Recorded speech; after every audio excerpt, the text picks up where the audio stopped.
पर रजत वोरा, आप पारसपुरा सेक्टर से रिपोर्ट कर रहे हैं। सरहदी इलाकों में रात भर की क्या गतिविधियां रही, बताइए विस्तार के साथ।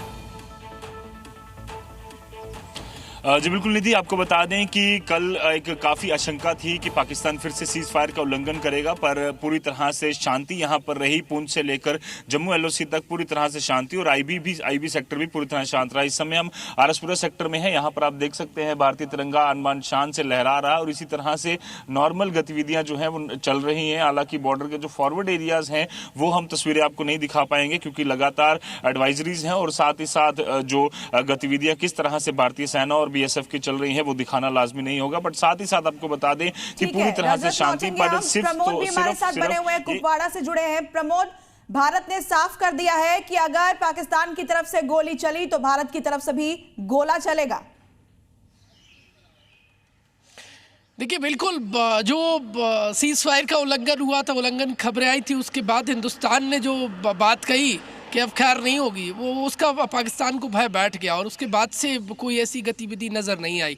कश्मीर एकदम पहले की तरह पटरी पर वापस लौट रहा है। चप्पे चप्पे पर शहरों में सीआरपीएफ और आर्मी के जवान जो है वो बॉर्डर पर, सरहद पर तैनात हैं इस वक्त। लेकिन परेशान पाकिस्तान है, क्योंकि वहाँ पर इतना भारी नुकसान हुआ है, और जो गृह युद्ध छिड़ा हुआ है बलूच के साथ वो बढ़ता जा रहा है। और हालात ऐसे हैं कि मौलाना मुनीर से लेकर बाकी लोगों को आतंकियों के जनाजे में निकलना पड़ रहा है।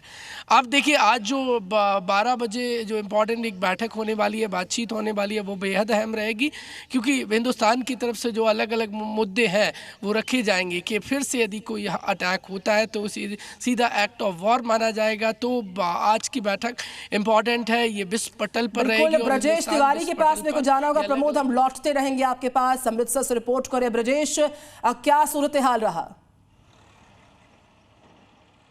देखिए, यहाँ के हालात बिल्कुल सामान्य रहे। हालांकि अब से पिछली रात जो बीती यहाँ पर वो ब्लैकआउट नहीं हुआ था। इसके पहले लगातार ब्लैकआउट पूरी रात यहाँ पे होता था, और प्रशासन की तरफ से सभी को यही हिदायत दी गई थी कि ज़रूरी वक्त कोई काम हो तभी घरों से निकले, घरों की खिड़की दरवाजे बंद करके रखें। लेकिन बीती रात सुकून से निकली यहाँ के लोगों की। बहुत ज़्यादा कोई परेशानी यहाँ पर नहीं है, क्योंकि जो सिक्योरिटीज़ हैं वो लगातार डिप्लॉयड हैं, लगी हुई हैं, और पूरा का पूरा जो भारत ने सीधे तौर पर कह दिया था एक्ट ऑफ वॉर की बात को लेकर, तो असर पाकिस्तान पर सीधा दिखा है। नहीं तो यहाँ पर 2 दिन पहले तक आसमान में ड्रोन उड़ा करते थे। कई जगह यहाँ पर कोशिश की गई थी वॉर हमला करने की, लेकिन न्यूट्रलाइज किया गया था उन तमाम अटैक्स को। लेकिन बीती रात बहुत अच्छी रही, ना कोई ब्लैकआउट हुआ, ना किसी कोई परेशानी हुई। उम्मीद लोग यहाँ की यही कर रहे हैं कि ऐसे ही हालात बने रहेंगे।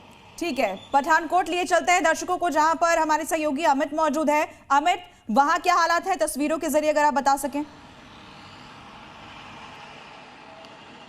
देखिए, मैं तस्वीरें इसलिए अभी आपको नहीं दिखा सकता क्योंकि यहाँ कुछ सेंसिटिव मूवमेंट हो रही है, और मैं आपको एक चीज़ बता दूँ कि अभी शांति है।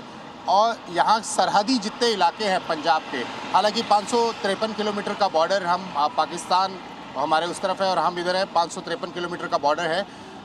इस तरह की कोई एक्टिविटी नहीं आई जिससे कि परेशानी की कोई बात निकल के आए। लेकिन फिर भी एहतियातन तौर पर जो बॉर्डर एरियाज़ हैं वहाँ पर स्कूल्स और शिक्षा संस्थान जो हैं वो बंद किए गए हैं, और एहतियातन तौर पर जो है वो ब्लैकआउट की बात की गई थी कि आप अपने तरीके से अपने घरों में जो है बिजलियाँ जो है वो बंद रखें और ब्लैकआउट रखें, क्योंकि ये जो इलाके हैं बहुत सेंसिटिव है। अगर पठानकोट की बात करें तो लगातार जो पिछली कुछ घटनाएं हुए हैं तो वहाँ पर ये चीज़ें सामने निकल के आएगी। पठानकोट एक मेन टारगेट जो है रहा है, तो इसीलिए कई सारी चीज़ें यहाँ पर एहतियातन तौर पर प्रशासन को खुद ब खुद करनी पड़ रही है। और बॉर्डर इलाके, जिससे कि मैंने आपको बताया 553 किलोमीटर का बॉर्डर इलाका है, इंटरनेशनल बॉर्डर इलाका है, और वहाँ पर एहतियातन तौर पर स्कूल कॉलेजेस जो है वो शिक्षा संस्थान जो है वो बंद किए गए हैं।